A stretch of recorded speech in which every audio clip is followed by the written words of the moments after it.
Bueno, vamos a proceder con el inicio, ¿no?, del primer bloque temático que antes comentaba, que es ingeniería portuaria y movilidad, ¿no?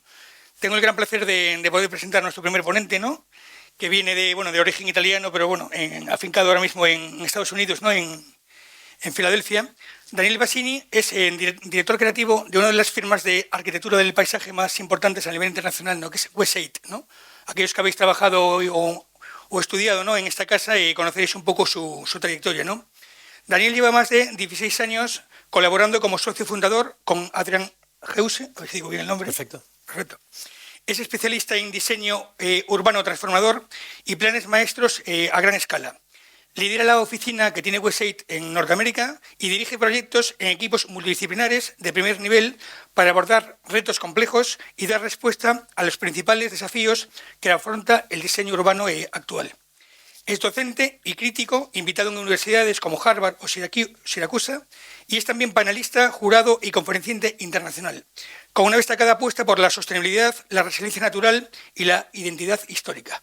Daniel, cuando quieras, encantado de que estés aquí y nada, Gracias. queremos escuchar todo lo que sabes. Muy amable. Gracias, muy amable. Buenos días. Déjenme simplemente iniciar con estar seguro de que tenemos el tiempo indicado. Pues, para iniciar, quiero dar las gracias a la Fundación de Vega, Juana de Vega, a la diputada por estar aquí el día presente, el día de hoy, Ana, gracias, al presidente Enríquez y al director Pedro. Para mí es un honor estar aquí y compartir con ustedes esta mañana. Debo agregar que desde los tiempos de COVID no hacía esto en persona, últimamente se utiliza mucho a modo remoto y debido con las contingencias de viaje, siempre lo he hecho vía Zoom desde más o menos 2022. Así que es mi primera vez, siento que estoy debutando de nuevo en persona junto al público presente, lo cual para mí me da una inmensa ilusión, porque esta relación, esta conversación, este diálogo me parece fundamental con la oportunidad que se les presenta. Así que lo que he preparado para el día de hoy es una especie de retrospectiva de nuestro trabajo. He buscado un poco en el catálogo para hablar y reflexionar, ¿no?, y comparar, y me gustó mucho tu introducción, Pedro, porque bien dices que, bueno, en la cultura del paisaje y urbanismo adoptar proyectos uno a uno no aplica, ¿no? Esa es nuestra diferencia. Tengo el placer de tener grandes clientes donde muchas veces replican edificios en diferentes geografías sin problema, pero al momento de asentarlo dentro de un paisaje tienen que adaptarse. Qué interesante, ¿no? Entonces, quisiera generar el día de hoy pues, con esta introducción. Yo he preparado el tema de mi ponencia, horizontes litorales. Obviamente Holanda es un país completamente llano y debido a esta llanura siempre estamos inspirados en el horizonte y en el más allá. El horizonte también tiene una especie de doble sentido del plus ultra, ¿no?, que sucede en el más allá, una especie de perspectiva y de visión. Y en este caso hoy nos vamos a focalizar en los litorales. Y yo creo que la conversación el día de hoy, porque al final vamos a tener un debate, es verdaderamente generar diálogo, ¿no? Y para generar un legado debe ser consciente. Cuesta entender un legado inconsciente porque sería un poco intangible, ¿no? Poco a poco se va a ir materializando. Este es nuestro despacho en el fondo, West8. Casualmente estamos en un lugar muy entretenido porque, a ver si aquí funciona. Off, claro está. A ver ahora. Porque estamos en el borde del puerto, estamos digamos, en un proyecto piloto de la ciudad de Rotterdam, donde se ha ido humanizando poco a poco. Anteriormente, esta condición de borde donde había gente junto al lado del agua era imposible, estaba todo cercado, no podías ni siquiera acceder. Y ahora está cambiando porque obviamente el puerto se regenere y se cambia. Hablaré de ello en un momento. Aquí está nuestro despacho. Pueden ver lo que llaman el Rheinhaven o el puerto del río Rhin. Y ha sido toda una transformación. Nuestro despacho inició en 1987 justo aquí, de una manera de squat, una especie de invasión, de ocupar el espacio, ya que era un espacio completamente vacío. Y al pasar de los últimos 20 años se ha ido transformando y regenerando. Así que si visitan Rotterdam, bienvenidos sean. Y los que quiero hablar un poco sobre nuestra cultura de trabajo, nuestra manera de pensar, y que no solamente existe una absoluta, existen diferentes maneras. Y ustedes están entrando en un proceso muy bueno porque significa que deben de evaluar cómo desean embarcar esta gran oportunidad que significa para el puerto, ¿no?, de Coruña. Rotterdam, como pueden ver, aquí pueden ver cómo inicia su transformación poco a poco. Estos son nuestros despachos, comienza a ablandarse y a convertirse en una transformación mucho más verde, residencial y usos mixtos. Anteriormente era todo puerto industrial, así que hay muchas semejanzas y similitudes, ¿no? Y mire, esto es, por ejemplo, un ejemplo de cómo cohabitar, ¿no? Y cómo hacer una especie de interacción con la condición de borde. Sí. Es importante, siempre recuerden que el proyecto a generar y a entregar debe generar cierto placer, cierta memoria, una sonrisa, ¿no? Y eso es muy importante. Cuando visiten un proyecto, pregúntense ustedes mismos, no importa la ejecución o la finalización o en el estado consciente actual de su puerto, ¿te hace sonreír? Este proyecto nos hace sonreír, debemos hacer esta pregunta consciente, ¿no? Westate es un despacho que nosotros consideramos un atelier, somos apenas 80, que a nivel internacional es una escala pequeña, y un atelier porque verdaderamente tenemos la oportunidad luego de 35 años de experiencia de seleccionar los proyectos en el cual debemos trabajar, y para nosotros eso es verdaderamente un lujo. Existe una especie de libertad de creación, libertad creativa y un espíritu de colaboración que es multidisciplinario.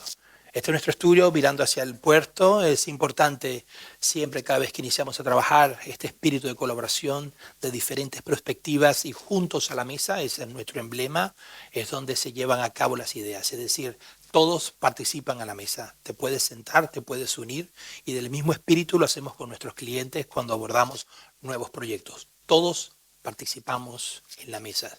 De esa manera puedes generar una visión creativa. En los años 50, cuando estaba muy moda del modernismo, ¿no? Lucio da Costa se le iluminaba y dibujaba su línea, pero faltaba esa estructura horizontal, ¿no? Era muy piramidal. Entonces, en el siglo XXI, las nuevas tendencias es que seamos todos a la mesa de una manera horizontal y entonces juntos comprometer cuáles son los compromisos, ¿no? Que va desde un business plan hasta una gran idea. En el día de hoy, a través de los proyectos, iré ilustrando, ¿no? Al ser arquitectos paisajistas, no somos arquitectos paisajistas, hay una diferencia de escala. Cuando hay una diferencia de escala en la profesión, completamente cambia la percepción. Por ejemplo, aquí hay 1, 2, 3, 4, 5, 6, 7 paneles a 5 metros de altura para entender el paisaje en el cual estamos interviniendo, todos sus ecosistemas. Inicia aquí. No es un 11x17 o un tabloide, inicia a esta escala. Y es muy importante porque nuestro espacio a rellenar es el espacio entre fachadas. Como pueden ver aquí, pueden ver las fachadas en negro de los edificios y las huellas futuras a construir. Esto para el master plan de Google en Silicon Valley. Y mi equipo está empezando a rellenar, que a la final, aunque está impreso con 3 metros de longitud, esto a escala sigue siendo 10 centímetros. Sí, es nada. Entonces la escala es todo en nuestra profesión. Y por eso debemos honrarla y por eso debemos respetarla cada vez que empezamos a trabajar. Y por último, lo más difícil de la arquitectura del paisaje son dos. Topografía, hacer entender a nuestro cliente la topografía, que una cosa es a percepción a 20.000 pies y otra es a la hora del peatón, ¿no? Y la representación de la masa verde es una cosa más difícil. Y en Holanda, por ejemplo, tenemos la herencia y el legado, ¿no?, de los pintores holandeses del siglo XVI, que es imposible vencerlos, ¿no? Entonces la representación del verde es algo muy importante. Para iniciar, quisiera darle un poquito de la herencia de dónde venimos y cómo esto influye en nuestro ADN de proyectación. Es decir, no podemos comparar un despacho holandés con un despacho francés. Son completamente vertientes distintas en la manera de cómo proyectar el paisaje. Y es muy importante entender esto porque forma parte, ¿no?, de quiénes somos y de dónde venimos y cómo eso influye en la manera de proyectar y de hacer espacios. Para concluir con la introducción de la firma, somos Westate, somos arquitectos paisajistas, hacemos infraestructuras verdes, hacemos espacio público y decimos en inglés términos que todavía cuestan decirlos o traducción en español: placemakers, placekeepers.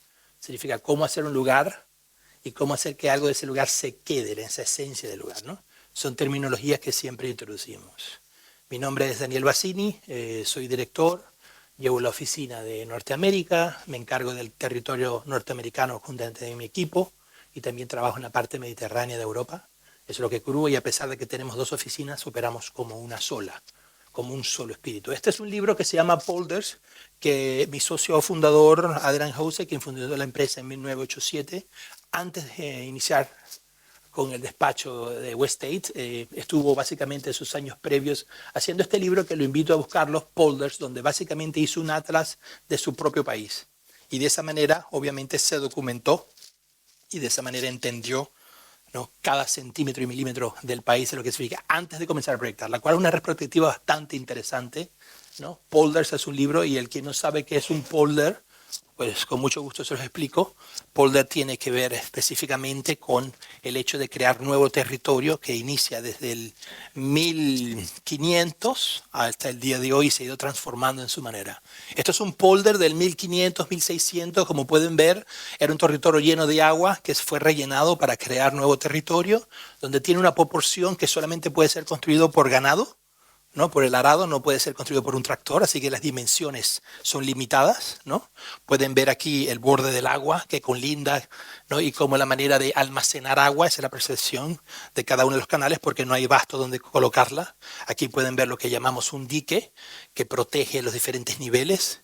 Y esta es la herencia holandesa de crear paisajes, se inicia aquí, ya que la creación del paisaje en Holanda se genera de manera casi de ingeniería, ¿no? Y este sentimiento de hacer ingeniería del paisaje, aquí pueden ver, por ejemplo, lo que era un antiguo lago.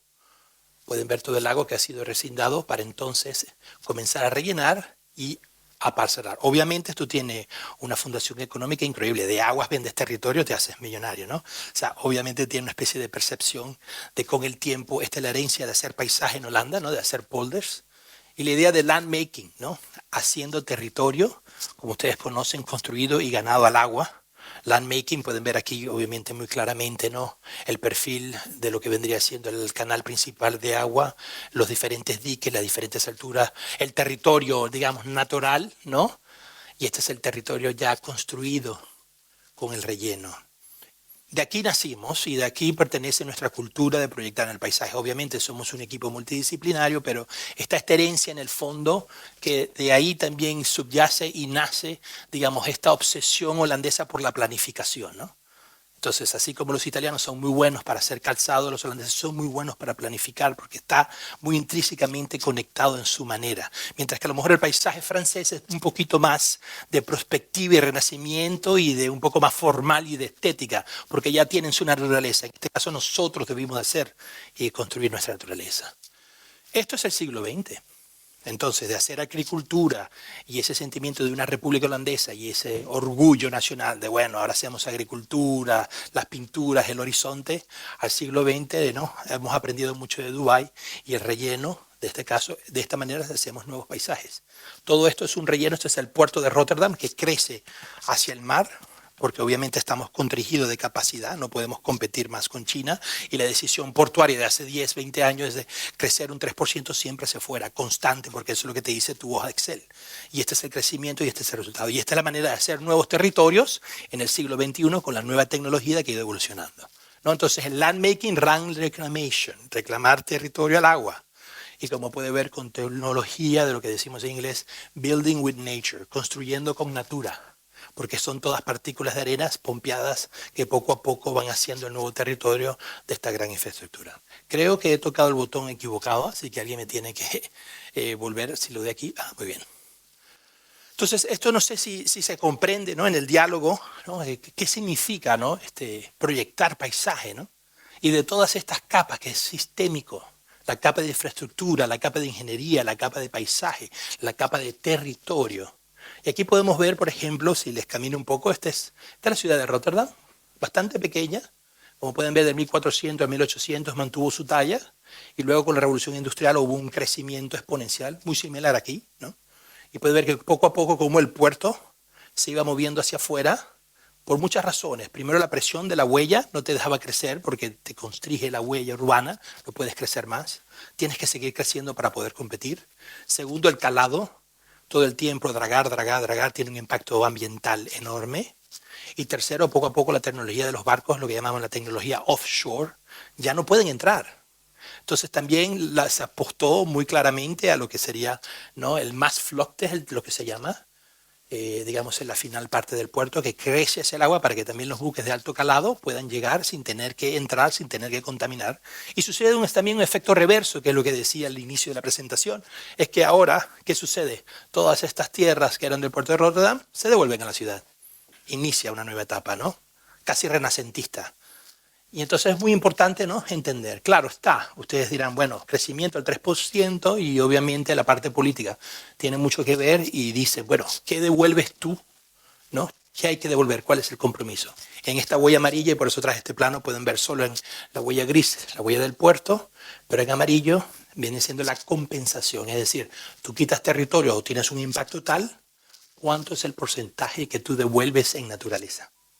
Y todo lo que ven en amarillo vendría siendo la línea costera o ecología o nueva ecología que se construye al borde, y al comparar todas esas huellas, esos metros lineales, es un porcentaje, un buen por ciento de un 20% del total construido. Entonces eso es muy importante, que cada vez que se decide construir o tener una infraestructura de gran impacto, que damos de vuelta al bien común. En este caso, ecología pagada, obviamente. Entonces, existen múltiples agendas, ya veo que me han subido el volumen, muchas gracias. Múltiples agendas, y esto para nosotros es muy importante porque tiene que ver con la eficiencia y el carácter de ahorro, que en la cultura protestante es fundamental. Si no hay ahorro, no hay cultura. Entonces, ¿cómo podemos tener de una misma práctica, ¿no?, que subyacen de todas maneras todos estos beneficios? Entonces, al tener nuevo territorio, o al ser un nuevo territorio, así sea de la economía del Polde o al puerto de Rotterdam, tienes una nueva ecología. Estás creando una nueva natura, ¿no? Al tener un nuevo territorio, generas una economía al construirla, una economía del dragado, una economía a mantenerla, una economía del territorio y del uso que vas a generar ahí. Generas un espacio recreacional, la cual es fundamental. Siempre todo nuevo territorio tiene un porcentaje recreacional humano, como tiene un porcentaje de ecología y natura. Y también, obviamente, por estar en territorios naturales, es seguridad, que es el primer título. También tiene seguridad porque nos protege, obviamente, de la crecida del mar, y debemos protegernos a nivel de diques. Así que todo esto tiene su ciclo, de múltiples agendas, lo que nosotros llamamos el approach sistémico. Hoy estamos aquí y quería darles esta introducción un poquito para poder entender de dónde venimos, quiénes somos y hacia dónde vamos con nuestra, herencia de proyectar y nuestra manera de ver las cosas y nuestra perspectiva. Me tomé un poquito el tiempo con mi equipo de seleccionar esta serie de imágenes también para hacer entender en tan breve tiempo cómo trabajamos, ¿no?, y cómo investigamos quiénes somos. Obviamente nosotros nos declaramos siempre cada vez que tenemos un aspecto. ¿Cómo puede ser que unos holandeses vengan a proyectar en A, B o Z? Pero en realidad nuestra pasión es investigar cuáles son las identidades y la cultura de ese lugar. Y ahí donde ese término de placemaking se inicia. Es donde está ese ADN, ¿no? Y cómo podemos entonces investigar y como outsider, casi que psicólogos, ver lo que en la cotidianidad se pierde. Y eso es muy interesante porque es donde se generan estas mesas de trabajo para seguir entendiendo cuál es la identidad del lugar, cuál es la memoria y cuál es ese sentido de pertenencia. Debo decir, y ustedes lo conocen muy bien y seguramente están ya aburridos de ver estas, imágenes en las, revistas, pero lo interesante es que tienen una geología y, una ciudad fenomenal. Ahora entiendo, obviamente, yo que trabajo mucho en California y veo San Francisco, Santa Bárbara, la relación uno a uno. Son dos territorios que uno a uno tienen, cierta sublimidad, ¿no? Es muy sublime.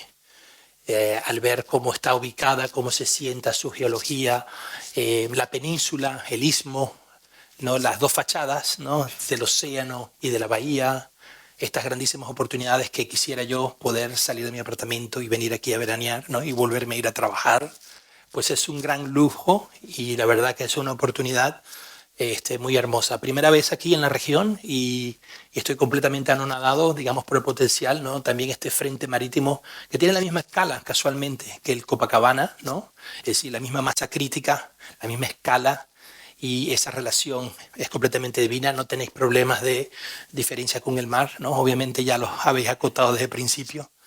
Y es muy interesante ver cómo, y por eso traje todas estas semanas, que en esta gran oportunidad y esta gran ventana que tenéis, es que no se puede proyectar lo que va a suceder sin entender todo este ecosistema, ¿no? Vuelvo a la palabra de escala, va mucho más allá.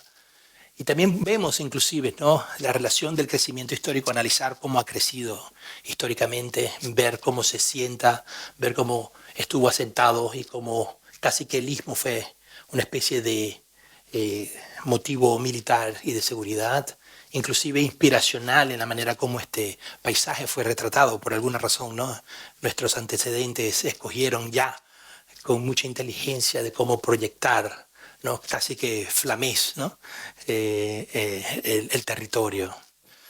Aquí simplemente para recordarles, estamos discutiendo esta mañana con el equipo, con Enrique, ¿no? Que el istmo, ¿no? Sin olvidar, existía una especie de, ¿no? de conexión de aguas, no lo sé con exactitud, pero eventualmente cuando subía y bajaban las mareas había agua, es decir, el istmo ha sido casi que construido al día de hoy, ¿no? por la civilización y que poco a poco ha tenido esa huella urbana, ¿no? Tomando ese territorio y ha convertido esto en una península que ahora es formal y evidencial, que no podemos escapar de ella, y tiene esa es, digamos, su característica y su ADN.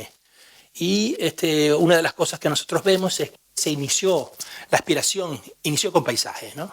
Se visualizó en aquel siglo de la Ilustración, no en aquella idea de vamos a copiar París y los Haussmannians, de colocar este gran jardín al frente, y obviamente eso hoy en día sigue vigente, pero está muy bloqueado, no tiene más acceso.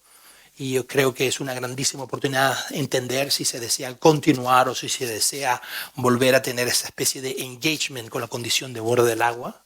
Y esto forma parte de mi propio archivo, y a mí este es mi hobby. Me encanta andar por las ciudades y encontrar cartas, y casualmente este es un periodo, digamos, 1940-45, donde hacía un registro de qué era cada lugar de España, y la verdad que en 80 años, ¿no?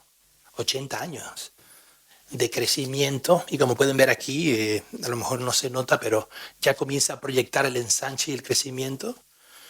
Pero es sumamente interesante como hemos crecido desde los años 40, 70, hoy día, no solamente el doble, el triple, el cuádruple. Entonces es importante, volviendo a Rotterdam, 5% anual, uno dice, oye, tanto, pero esto es 200%, ¿no?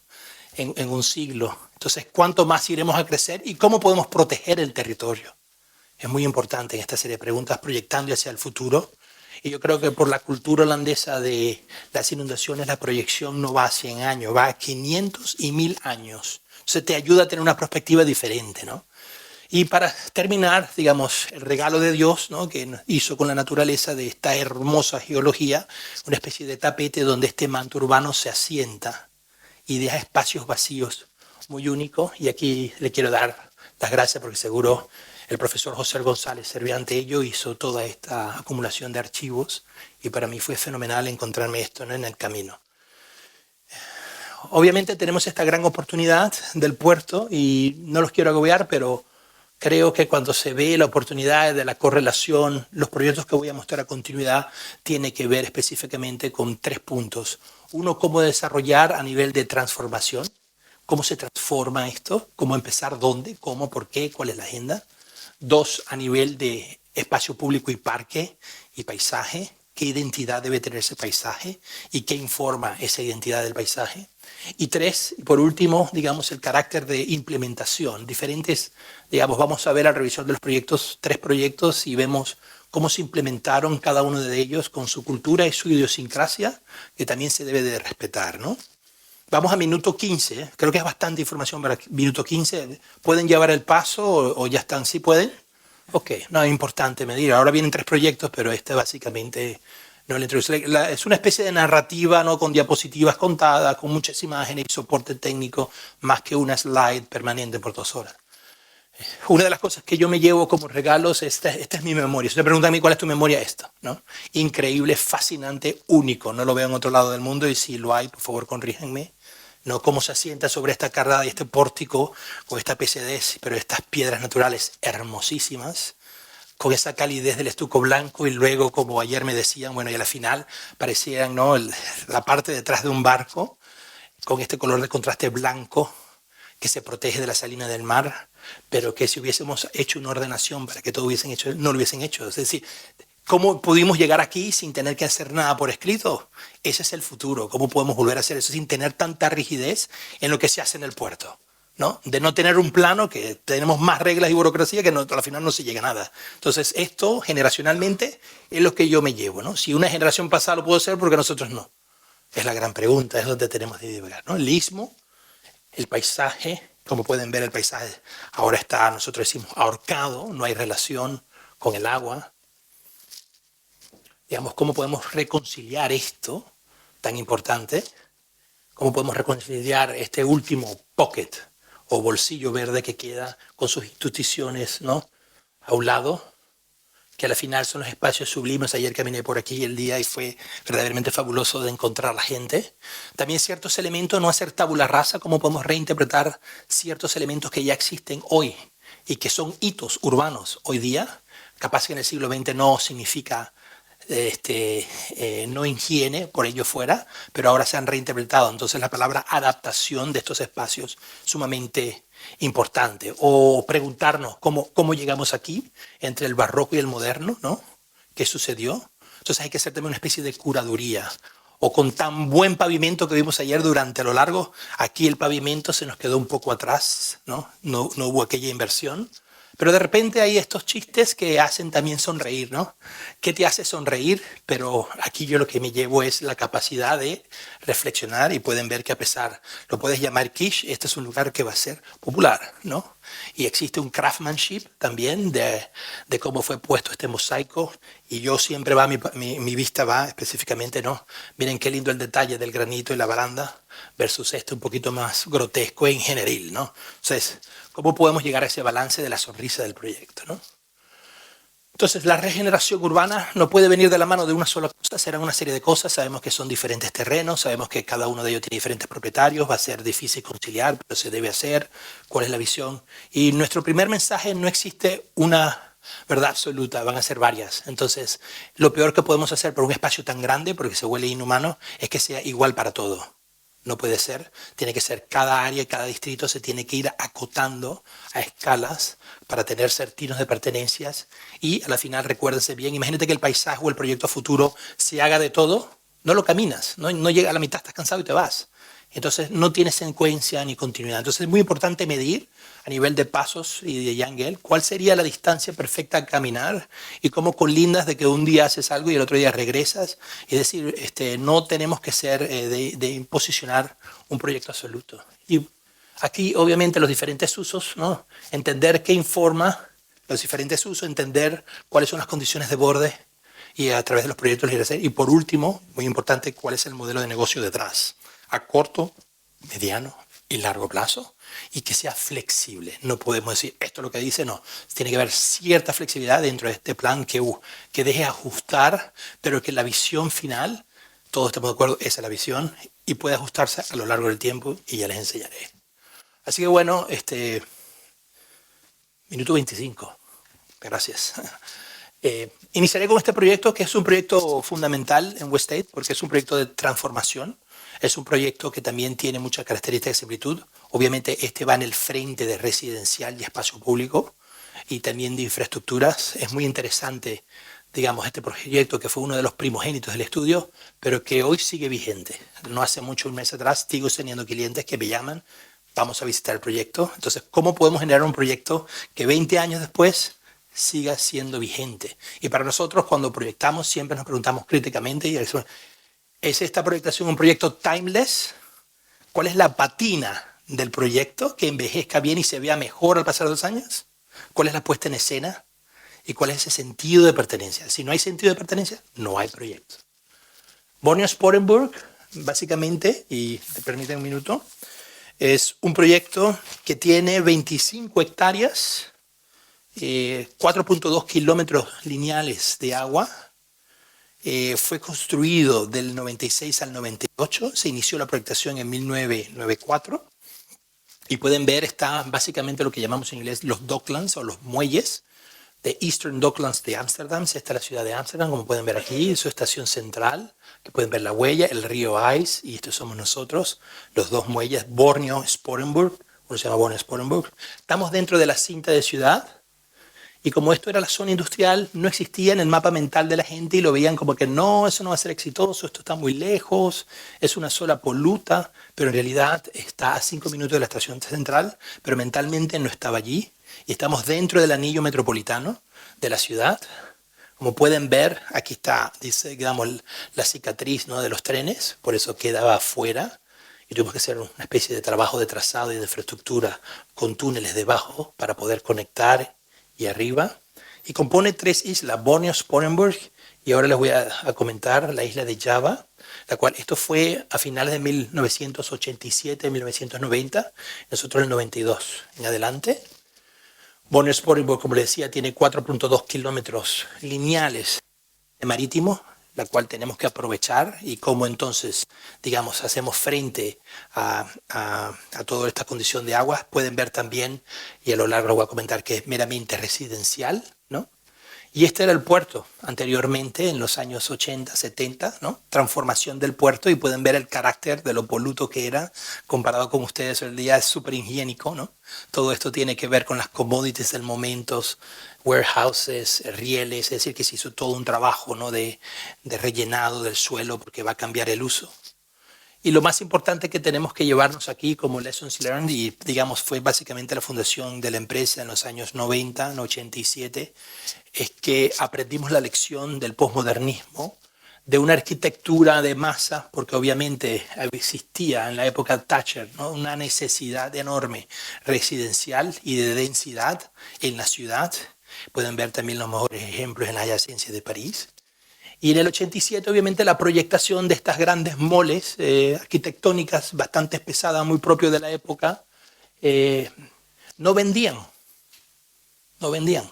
La gente no se identificaba de venir a vender aquí, y por eso tanta dificultad, y decían siempre, digamos, la parte del ayuntamiento decía, no, es que ya no quiere vivir nadie, pero nadie se pensaba, no, que la arquitectura no es lo suficientemente buena, no por el estilo de la arquitectura, ojo, atención, pero es más por la concepción mental, por la falta de pertenencia e identidad. Yo no quiero vivir, ¿en qué apartamento vivo aquí? Son todos iguales. Me da hasta miedo entrar, ¿no? No siento por qué debo de gastar una inversión aquí, yo quiero vivir en Ámsterdam, en una canal house, ¿no? Y pueden ver, por ejemplo, ¿no? Este sentido de, le llamaban casi que recinto, ¿no? Un presidio, ¿no? Para entrar, muy del posmodernismo. Entonces hubo una ruptura, y eso Adrián fue muy firmemente de ahí en adelante, para generar, digamos, otra manera, otra forma de vivir, esa sensibilidad, otra forma de vivir. 1990, una nueva versión, por favor, pórtense bien, arquitectos suizos, vengan, vamos. Pero igual, repetición, mole. ¿En qué apartamento, en qué unidad vivo yo? No lo sé. Arriba, abajo, a la izquierda. Y obviamente el proyecto se inicia con preguntas muy sencillas. ¿Cómo le gusta vivir a la gente en Ámsterdam? ¿Cuál es su manera de vivir? Todo el mundo dice sí, sí. Me gusta vivir como en el Canal House District, en el Canal District de Ámsterdam, ¿no? La tipología como esencia, ¿no? Esta tipología. Es lo que todo el mundo, obviamente hoy día si deseas comprar es imposible, pero esto es lo que todo el mundo desea. El punto de partida es qué tipo de vivienda, ¿no? Y cuál es la herencia en este sentido de Canal House. Y esta es, digamos, la interpretación del Canal House a comienzos de 1997, principios del milenio. Es decir, esto es lo que la gente adopta y es el producto que nosotros sabíamos que la gente iba a vender. Sin importar su arquitectura, es la tipología, ¿no? Lo pueden ver, la tipología te decía, bueno, son casas de 4 metros, está aquí, ¿no? Doble, triple altura, 3 plantas y ya está. Y para nosotros el desafío cuando se abrió la competencia para participar fue quien pueda introducir más vivienda, gana el proyecto. Simple, ¿no? Y nuestro desafío era hacerlo, bueno, queremos testear cuánto podemos introducir sin tener que generar estas grandes moles, ¿no? En todas las manzanas, ¿no? De que no se vuelva un gueto. Entonces, esa interpretación. Era un consorcio entre el ayuntamiento, desarrolladores, ¿no? Y una especie de sociedad que ponía los principios. El desarrollador minero económico, el ayuntamiento con las reglas y la sociedad que le llaman de Housing Corporations para crear un balance, ¿no? De lo que vendría siendo diferentes tipologías de vivienda. Como pueden ver aquí, la vivienda, digamos, suburbia, siempre tiene un patio y para nosotros fue importante mantener el patio, consolidar este patio y ver las tipologías que siempre tuviese un patio adentro. Obviamente en este caso el de Canal House tenía también un courtyard, pero al unirse, ¿no? Hacen lo que llamamos el back-to-back. Y lo más importante en la época corbusiana, una casa, un árbol, pues una casa, un árbol, ¿no? Y esta mentalidad se mantuvo como regla. 3, 4 reglas. Tipología del Canal House, una casa, un árbol. Y la tercera, que tengas para parquear tanto tu carro como tu bote. Entonces, de esta manera inicia. Imagínense ustedes tener la oportunidad de no solamente tener un garaje, pero también tener el bote frente de mí. Era inconcebible en Ámsterdam en esos años. Esto fue proyectado para la cultura, lo que se llamaba en aquel momento YOPI, Young Professionals, ¿no? Que tenían un hijo que no se querían ir de la ciudad porque tenían una educación más elevada que sus antecedentes de generación, que vivían fuera, no querían ser suburbia, querían ser citadinos. Entonces había una demanda muy importante de los yopis de vivir en la ciudad. Y como pueden ver, la primera parte fue, ok, ¿cuánto podemos introducir en 4.5 metros lineales de waterfront? 4.5 metros lineales es algo muy importante porque en el negocio inmobiliario eso significa valor agregado inmediatamente. Lo que coloques ahí, mañana vendes al doble. Y puedes ver, este es el primer test, ¿no? De todas las unidades, horizontal, lo que llamamos en inglés high density, low rise o low rise high density, pero mantenerlo no más de 3 alturas. Y con esta manera demostramos que sí podíamos llenar, y ante los otros competidores éramos los que más teníamos unidad. Obviamente, inmediatamente el ayuntamiento dijo, está bien, pero tampoco tanto, vamos a empezar a calibrar, ya sabemos cuánto podemos meter. Y entonces hubieron estas inserciones muy importantes, muy medieval, para simular entonces el balance, ¿no? ¿Cuáles son los compromisos, como decía anteriormente? Aquí pueden ver entonces, ¿no?, la relación del canal house, y como pueden ver de fondo, se ve entonces la compensación específicamente y la actitud de vivir con un bote frente. Es decir, de un lado tienes el bote, del otro lado tienes para parquear. Entonces es una cuestión también de actitud. Poder tener la oportunidad de parquear sin reglas o de hacer tu docking, ¿no? Atracar sin reglas al borde, generar que de esos 4.2 kilómetros de agua puedas tener por lo menos 500 metros sin reglas para que la gente pueda disfrutar de esa condición de borde. Al lado también de la cultura del barco, la cual es muy, muy importante en este caso porque somos Amsterdam, somos ciudad Venecia, ¿no? Y toda esa relación que no podemos olvidar en esa esencia de celebrar, ¿no?, el bote, generar espacios para atracar, ¿no?, o vivir atracado al bote, o generar que los niños se intercalen, poca seguridad, pero monitoreo, o en las calles, etcétera, ¿no? Luego ustedes pueden ver como estas grandes catedrales, solo fueron 2 dentro de nuestros proyectos, y la función de estas anclas era simplemente compensar, ¿no?, la parte residencial que faltaba, el delta, y entonces, pero fueron pocas. En Java anteriormente fueron 20, eran todas iguales destruidas, la cual generaba esa condición de silo. Esto genera balance, y pueden ver también los corredores, que como arquitectos paisajistas siempre tenemos en nuestra mente cuál es el corredor visual y cómo está orientados, ¿no? Los espacios vacíos orientados al río, puedes ver el río, la estación central, puedes ver el water ferry, el giro intencional y diseñado de estas lindísimas catedrales al estilo medieval, muy de la época, pero dejando cierta particularidad, y que cuando circulas a nivel peatonal te vas encontrando y empieza a hablarte, la cual es muy importante, digamos, en la orientación y en la interpretación de la rigidez digamos, de esta retícula, ¿no? De repente hay algo que hace el hito y la pausa dentro de tanta repetición, llamamos composición, ¿no? Aquí tenemos la composición. Entonces el antes y el después como ayuda al plano, ¿no? De ser una especie de plano de batalla a un plano conciliador, ¿no? De reconciliar con ella. Puedes ver la primera simulación, las tipologías comienzan ya a ser carvadas. Nuestro rol fue de paisajista y una especie de placemaker y diseñador, no fue el rol de arquitecto. Trabajar con el arquitecto para simplemente la única pauta fue no lleves el edificio hasta el piso, ábrelo para que también tengas porosidad en relación con la calle. Así que levantó obviamente una especie de cantilever y tener visuales abiertas a un jardín que nadie puede acceder y dejarlo a la ecología del lugar. Y por último, las categorías sociales, como pueden ver aquí, ¿no? La categoría en rojo, vivienda de interés social. La categoría en azul, 50 y 50. Categoría en amarillo es privado. Y ven las escalas y de esta manera también puedes ver, ¿no?, el modelo económico detrás para que sea sustentable. No puede ser todo del mismo color. Esto en negro pueden ver el espacio público, ¿no?, el espacio restante, que es el espacio donde nosotros intervenimos. La estructura de las manzanas, muy importante porque debe ser escalada, de tener varias tipologías, no puede ser tampoco todas del mismo tamaño, es decir, la proporción, existe una especie de gradiente, ¿no?, para ir rompiendo la tipología poco a poco. Y por último, el patio, como les decía al principio, era el componente final que va dentro de estas manzanas, ¿no?, y que es fundamental para el éxito de la tipología, la iluminación, y una característica fundamental que hace entonces apetecible una tipología tan constringida obviamente a nivel de espacio, que ni siquiera inclusive las canal house de arte del Renacimiento tenían, no, semejante patio, ¿no? O sea que pueden ver que al unir los dos lingotes, al no tener ese patio courtyard, el courtyard se absorbe dentro de la unidad, como pueden ver, la cual forma parte, digamos, del pensamiento paisaje que ya está, digamos, dentro de, aquí pueden ver la unidad, una unidad tipo, el patio, la luz que entra. Y esta tipología también muy interesante, que lo haré al final, es que deja libre a interpretación del dueño si quiere dejar la planta baja para un garaje. Hoy en día se llama pop-up, otros cerraron y hicieron su oficina, otros lo dejaron para poner su bote en el invierno. Es decir, queda completa interpretación del usuario cómo utilizar, digamos, esa planta inferior, ¿no? Podemos ver el patio. Esta idea de luz y aire, a la final son los atributos de esta tipología. Luz y aire es lo que la gente compra, no materialidad, ¿no? Ves cómo entra en la luz, perfora en la cocina, la planta baja, ¿no? Y puedes tener directamente acceso al agua. Entonces, otro tipo de tipología que verdaderamente haga esta especie de engagement con el agua, ¿no? Es única.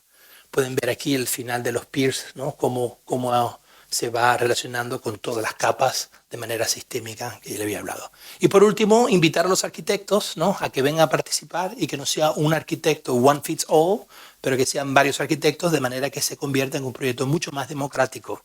Es decir, consejo, inviten muchos arquitectos a debatir y a entender la excelencia para la futura oportunidad. Aquí tienen el catálogo de los arquitectos, entre tantos más que estuvieron involucrados, ¿no? Pueden ver la tipología, los diferentes arquitectos. Y también acabar a decir que hubieron varias inmobiliarias también relacionadas y diferentes fases. En amarillo, la primera fase, debo decir que el primer día que se puso en venta se vendió todo. Luego en el segundo día hicieron fase 2, se vendió todo. Entonces también dio mucha seguridad, vamos por ello, que esto va adelante. Existe otra parte del capítulo de los puertos que es lo que llamamos el street life, que es el second layer o la segunda capa que viene muy atribuida a nuestra condición de paisajista, ¿no?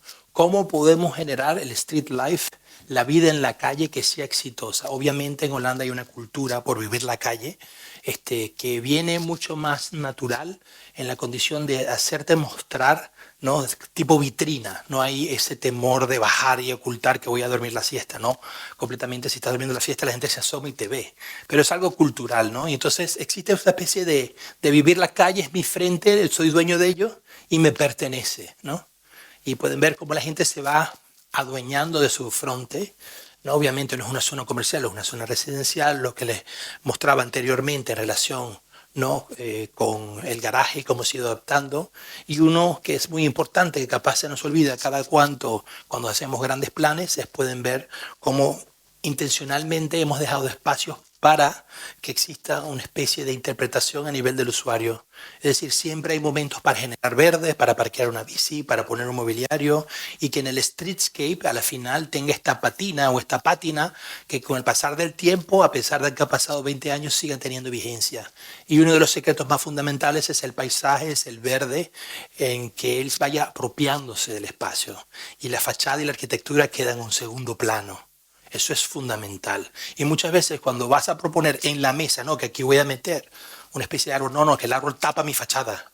No. Es importante esa sensibilidad verde, ¿no? Que hacia el siglo XXI como el verde toma, o digamos en inglés, takes over. O espacios de sorpresa entre un edificio y otro, que al entrar, ¿no? O este simple ornamento, ¿no? Que es completamente natural, forma parte de la intención de diseño que fue sembrada como ADN desde el inicio, con tan solo dejar una apertura de 5x5 para que crezca. Todo esto está concebido y estratégicamente diseñado en el espacio público.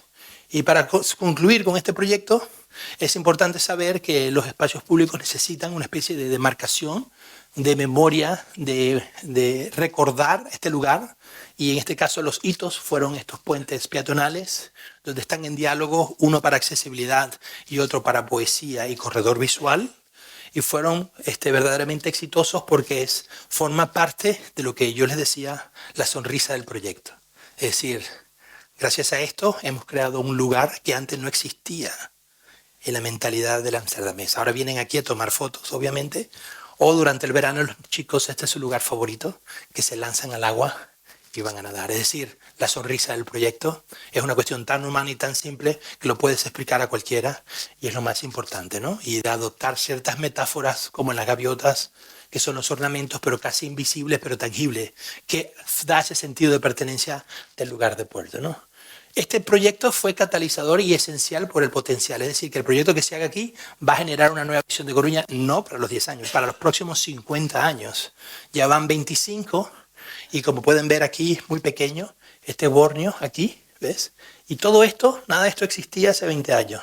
El potencial de este éxito, de esta fórmula, hizo que todo esto se desarrollara ganando territorio al agua, donde está, digamos, la nueva ciudad de Ámsterdam que crece hacia afuera. Como pueden ver, en construcción, como tecnología de hacer territorio, igual que Rotterdam, pero aquella industrial y esta residencial. Y sigue creciendo y ahora de una manera casi de Venecia, ¿no? Donde hay natura y laguna.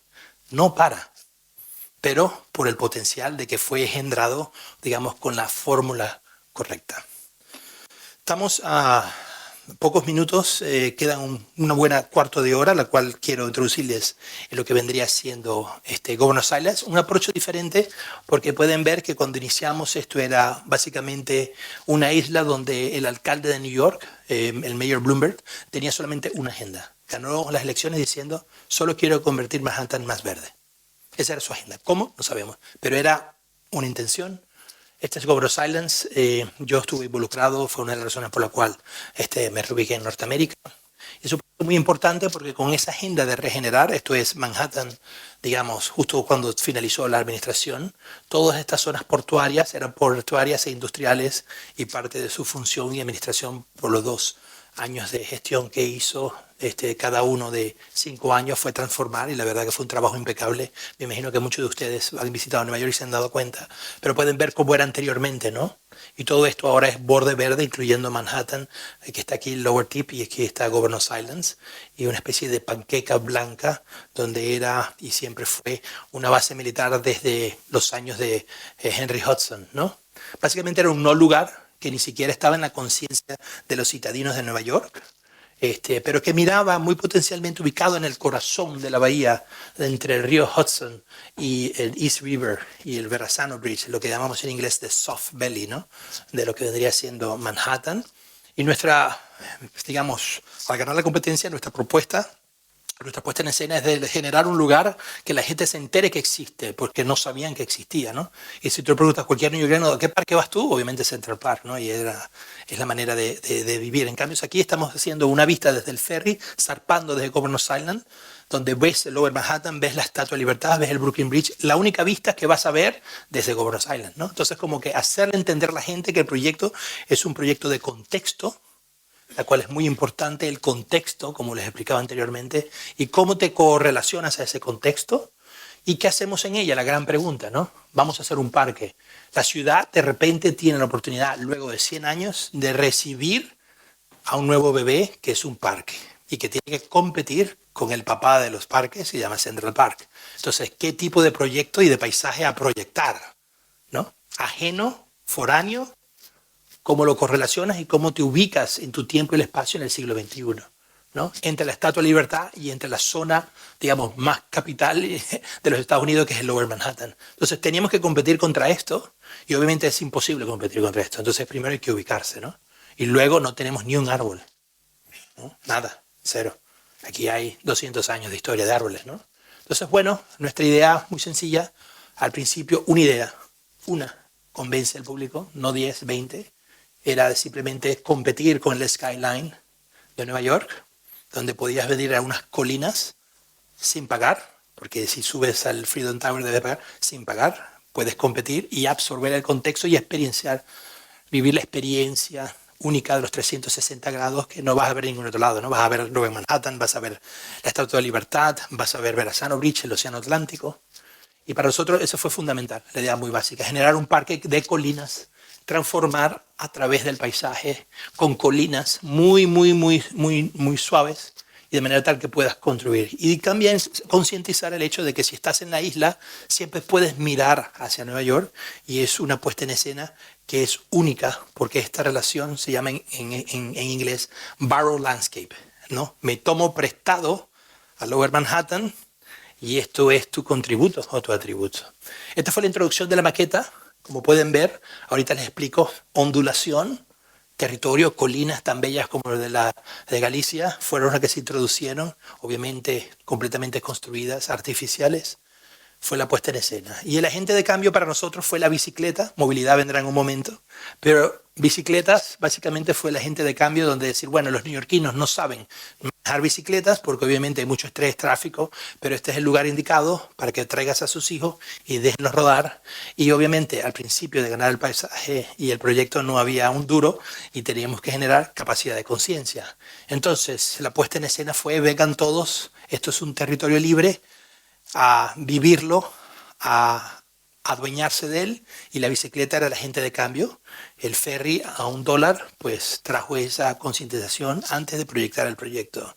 Y pueden ver, ¿no?, esta relación que para la gente de Manhattan tomar el ferry 5 minutos, ni siquiera media hora, estás ahí, €1, la etapa de ser democrático inicia en el ferry, sentado al lado de alguien diferente de ti. Ah, ¿vienes a la isla? Sí, mi hijo viene, aquí traigo su bicicleta, y empieza todo un proceso social, ¿no?, de entender y un sentido de partir de una ciudad caótica por 5 minutos el sábado y llegar a un nuevo territorio de destino, ¿no? Entonces empezar a invitar a la gente antes que exista proyecto. En Ámsterdam todo lo contrario, primero ejecutamos el proyecto. Aquí tenemos que primero hacer la conciencia del tipo de proyecto. Y fíjense las masas de gente. Y la segunda condición, aquí eres libre de hacer lo que quieras. ¿Quieres hacer una fiesta de cumpleaños? Central Park, necesitas un permiso de 6 meses. Aquí lo tienes al otro día. ¿Quieres hacer una instalación? Central Park necesitas 1 año, un presupuesto y seguros. Aquí nada. Vente, hazlo aquí. Entonces también trajo otros atributos hacia la ciudad que no se podía concebir. Es muy importante que desde el principio, obviamente, cuando se proyecta, que pueden ver antes del diseño cómo la bicicleta básicamente se apropiaba del espacio público y podías ver y entender, digamos, lo que estábamos tratando de proyectar, ¿no? Como puedes ver aquí, el threshold de un lado y del otro, para nosotros fue muy importante cuando se generan pasajes, es de especular con la topografía y tratar de hacer una especie de escultura de la topografía para guiar al usuario, que cuando ustedes vayan a ver la manera en cómo se hicieron todo el sistema de caminos y la movilidad es básicamente para descubrir el parque y guiarte hacia la parte más provechosa, que es donde está la Estatua de la Libertad y las vistas del Verrazano Bridge. Esta es la isla original, que en su época holandesa se llamaba la Isla Nuez, Not Island. Y todo esto es relleno gracias a la construcción del subway y los túneles de Nueva York. Botaban el relleno ahí, y luego todo lo que ven ahí son edificaciones de instalaciones militares, la cual fue dueño de la isla por 200 años. Nuestro proyecto se inicia, obviamente, de no tocar la parte histórica, luego tocar toda la parte del siglo XX, donde estuvo el relleno de los túneles de Nueva York, dejando 2 lotes para futuro desarrollo, porque un buen parque necesita condición de borde y necesita masa edificada, que vendrá, pero la puesta en escena de Mayor Bloomberg fue, empezamos con espacio público, que era muy atípico de Nueva York, que se empieza siempre con capital, ¿no?, e inversión. Entonces el espacio público fue lo que se inició en el área, y para nosotros muy importante, en un lugar que era tan plano como una panqueca, no había secuencia. No entrabas y dices, ¿para qué voy al final de la isla si no hay nada? O sea, para nosotros fue muy importante generar esta sinuosidad de paisaje y de colina para guiar, para hacer meandros, para hacer una especie de sensación de descubrimiento a lo largo de la isla. Este es el plano que nace, ¿no?, y de parte, digamos, de esta gran base muy a la versallana de la época de la Guerra Civil de los Estados Unidos, y pueden ver aquí cómo se inicia el parque como una especie de detonación, ¿no?, y sus caminos, que viene inspirado un poquito de homage al señor Olmsted, que es el padre de la arquitectura del paisaje en los Estados Unidos, pero respetándolo, ¿no?, él en su tiempo y nosotros en el nuestro. Y esta ondulación comienza entonces como arquitectos paisajistas a traer esta sensibilidad que nos corresponde. Esto verdaderamente es el corazón de nuestra manera de proyectar las colinas, y no se puede olvidar que esta proyectación se debe también porque estamos en una zona inundable y para proteger la inversión necesitamos crecer, ¿no? Segundo parámetro. Y la inversión tiene que ser protegida, no podemos permitirnos que el día de mañana venga un impacto medioambiental y nos borre el diseño. O sea, aquí pueden ver, ¿no?, la exageración, los puertos, las colinas, entendiendo qué altura debería ser, y lo que llamamos en inglés eyeliner o el delineado, de este paisaje muy importante. No había materialidad, simplemente verde, que es muy económico para implementar, no había presupuesto, no asfalto, y la única inversión es estas condiciones de borde, en italiano se le llama cordollo, ¿no? Que son estas piezas blancas que delinean y que acentúa el paisaje. Esto es todo el diseño, no hay más, ¿eh? No pretendan que vamos a ver más. Y es muy intuitivo, y los niños, sin decirle cómo hacer, ¿no? El Homo sapiens se monta sobre él y es una guía, ¿no? También define el borde, la condición con el paisaje, la ecología. Y como le decía anteriormente, bueno, cada día tomas un camino diferente, cada día generas una memoria, a medida que te mueves por el espacio generas una secuencia. Y era un parque nuevo. Todo esto es la vegetación plantada, básicamente en el 2013. Pueden ver un gran bosque artificial que debíamos generar nuevas condiciones de suelo y un proceso de reforestación porque no había ni un árbol. Y esto forma parte básicamente de más de 2.500 árboles que fueron plantados. Esto es a mitad de camino, pueden ver la plantación. Dentro de ella tenemos lo que llamamos el Hammock Grove, que es un espacio para estar, digamos, aislado de la citadinancia de Nueva York y tener tu refugio verde. Y es muy importante porque obviamente al inicio estabas un poco descubierto. Hoy en día han pasado ya sus años y eso que estamos a mitad de camino, ya tienes un resguardo del verde tan importante. Es decir, un parque, un árbol, forma parte fundamental del éxito. Y pueden ver cómo ha ido creciendo y esa masa arbórea es fundamental en el futuro. Es decir, cómo planificar a largo plazo un parque nuevo y lo importante que sea que lo seas tangible, que no esperes 100 años, pero ya ¿no? 2015, 2013, no han pasado mucho tiempo, 10 añitos, ya podemos ver los usufructos, ¿no? Del antes y después. Esta es la zona básicamente proyectada que viene, ¿no? Bajo del nivel originario de la isla, que es la introducción de transformar a través del paisaje. Y aquí pueden ver la topografía inicial. Toda esta zona fuera de la línea roja es zona que se inundaba, es decir, en la primera subida de marea. Adiós. Y para nosotros, para salvar la inversión, hemos introducido las colinas y el paisaje y de manera tal que el parque también tiene un atractivo, ¿no? A través de la introducción de esta también es muy importante cómo haces el framing, enmarcar, ¿no? El paisaje enmarca ciertas visuales, los corredores visuales, la Estatua de Libertad, te da esa sensación, hacia allá quiero llegar, ¿no? Y vas ahí entre las colinas, una especie de mesías, ¿no? Que te enfrentes hacia ella, ¿no? Y poco a poco no necesitas ni una guía, simplemente la intuición te lleva, no necesitas GPS. Y eso es muy importante. Esta es la proyección a nivel de, digamos, computadoras para generar y recaudar fondos, ¿no? Y la experiencia final de tus ángulos alrededor, ¿no? De cómo haces ese barrow landscape, ¿no? Esto es lo que vienes a ver, este es el atributo, ¿no? Pero todo esto se puede ver, ¿dónde vas a sacar tanto dinero para rellenar la isla? Forma parte del approach muy sencillo de transformar, demoler, separar material, y eso es lo que va debajo de la topografía. Algo muy común en la práctica de Holanda, ya que no hay territorio donde botar residuos, obviamente tenemos que gestionar y es muy común. Este tipo de prácticas es sumamente común. Y aquí pueden ver el material degradado, el relleno, y luego al final lo que llamamos el topsoil, que son pocas capas, de manera tal que entonces debajo de ella están todos aquellos recintos militares sin calidad de los años 60, 70, que no tenían calidad alguna y que fueron todos vetados, que fueron todos también para ahorrar costos mantenidos dentro de la isla. Así que el land sculpting, ¿no? Reclamar, forma parte, ¿no? De esta interpretación. Son 75 feet de altura, que es suficientemente alto para poder ver encima de la copa de los árboles y ver entonces el skyline. Pueden ver también el delineador, ¿no? de lo que vendría siendo las contours. Aquí pueden ver Outlook Hill, Discovery Hill, Slide Hill, son 4 hills en total. Pueden ver la accesibilidad, ¿no? Universal. El proceso de adaptación, estas son rocas que vienen del proceso de demolición que mantuvimos, granito puro, que pudimos reinterpretar para entonces ser la parte fascinante que los niños verdaderamente le agradan para subir y no tener que hacer el camino, mientras que nosotros vamos por el otro lado, llegar a la cima, ¿no? Ver el destino, ver cómo entendemos el contexto y el momento de celebrar el lugar, ¿no? Muy similar a aquella foto que les puse de visión, ¿no? Y generas esta memoria que te hace venir en diferentes estaciones del año. O, por ejemplo, para los niños, la memoria de ellos es tener el tobogán más grande de Manhattan y de altura. Así que para ellos este es su destino, ese es su momento, ¿no?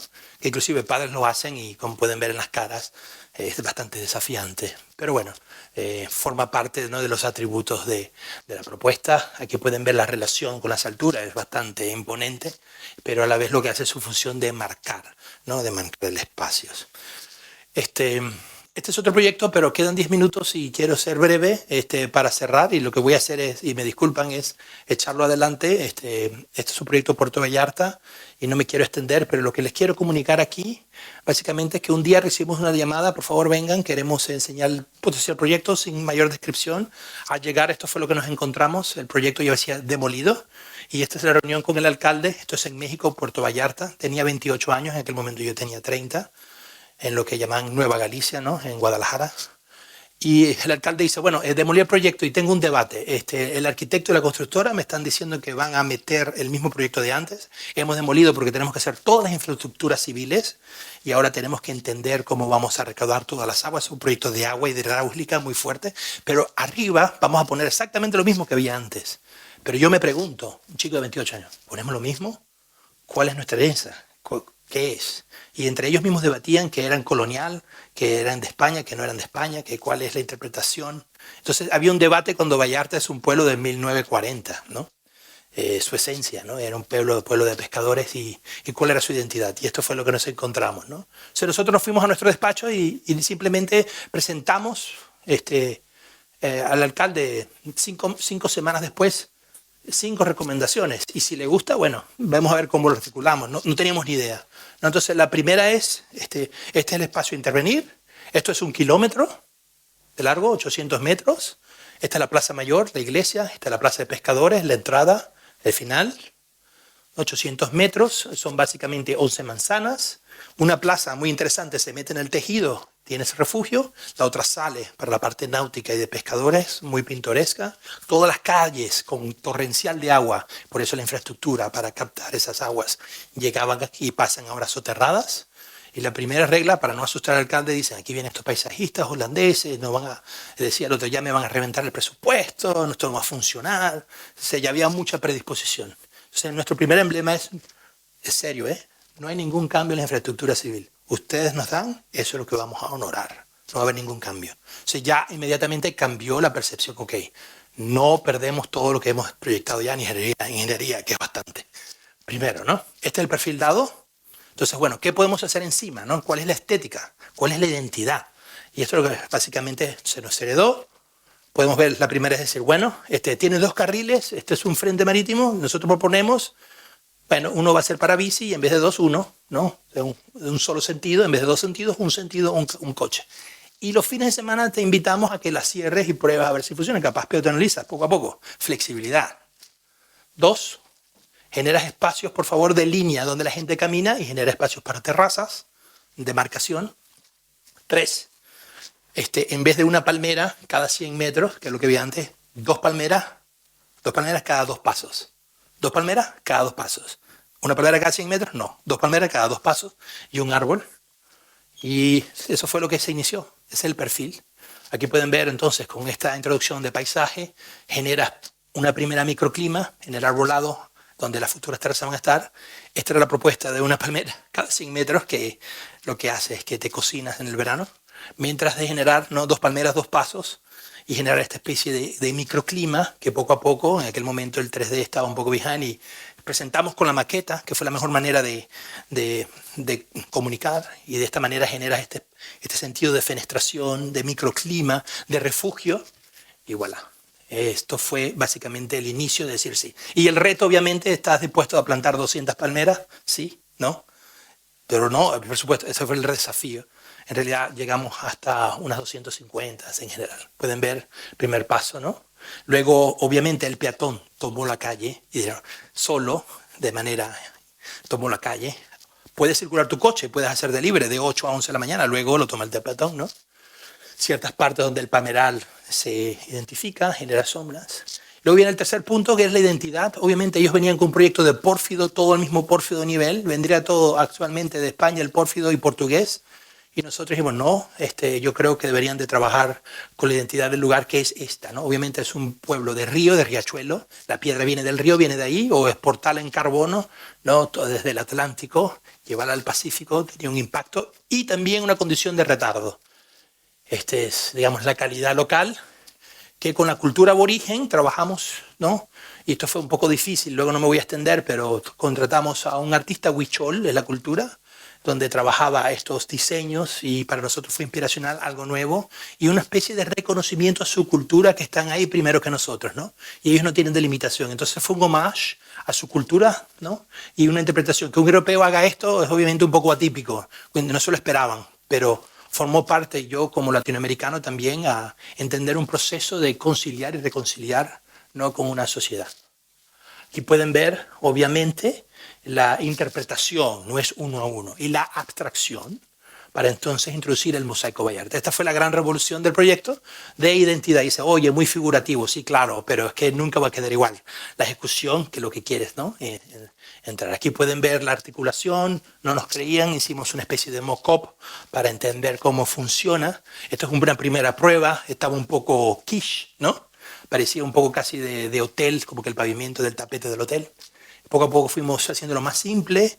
Esto fue construido por los pescadores mismos que de la madrugada van a pescar, de día son albañiles, tienen 2 trabajos. Entonces, bueno, este es el alcalde, Salvador, quien estaba llamando a la cantera cancelando el pedido. Dice, vamos, esta es la manera. Aquí puede ver los pescadores con sus propias manos y con orgullo da un sentido de pertenencia único. Y de esta manera, gracias también multigeneracional, la hija de pescador que se está superando y estudia arquitectura, introdujo el papá la tecnología, ¿no? De utilizar con foam, con animes, de hacer estos milling, ¿no? Con la máquina en 3D, locales, y basado en el concreto, entonces fue también multigeneracional para generar este efecto, ¿no? Sentido de pertenencia de la cultura Wilshire. Claro, aquí lo ven, ¿no? Se hace un poco más, se integra más al paisaje, se va con el color y se integra, ¿no? Mucho más suave. Hoy en día es súper exitoso, existen inclusive en tours de cultura huichol que ganan en su vida caminando por este paisaje que fue pintado por un artista a explicar el génesis de esta ciudad, porque la pintura es el génesis de la cultura huichol interpretada, ¿no? Para concluir, bueno, el resto, el proyecto se hizo en 6 meses. Debo de presentar las 5 opciones, dijeron, vale, vamos a hacerlo.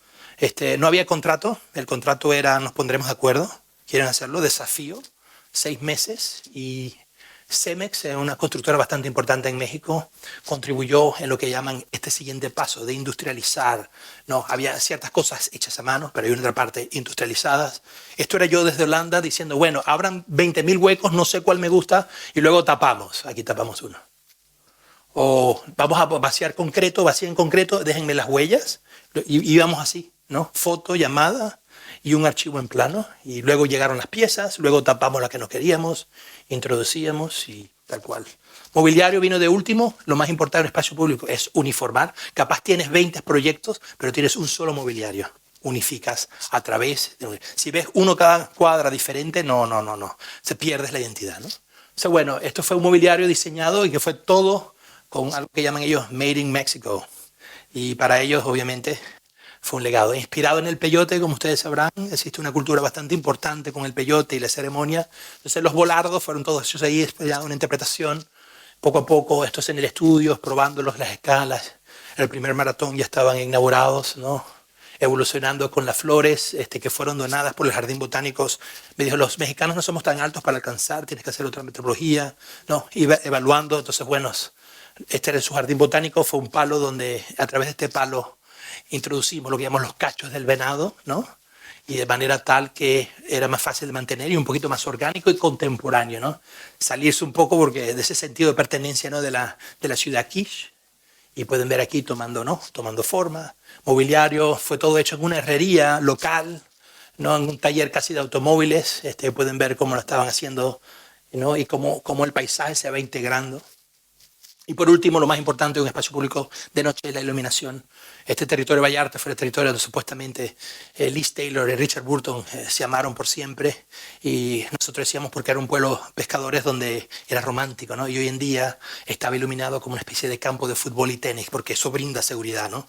Y para nosotros lo que queríamos decir es no, hay que quitar tanta iluminación, hay que hacer un efecto luna llena, de manera tal que cuando lleguen los ingleses y los canadienses, que su primera experiencia no sea luz blanca y ni siquiera ver el horizonte, que es la esencia, ¿no?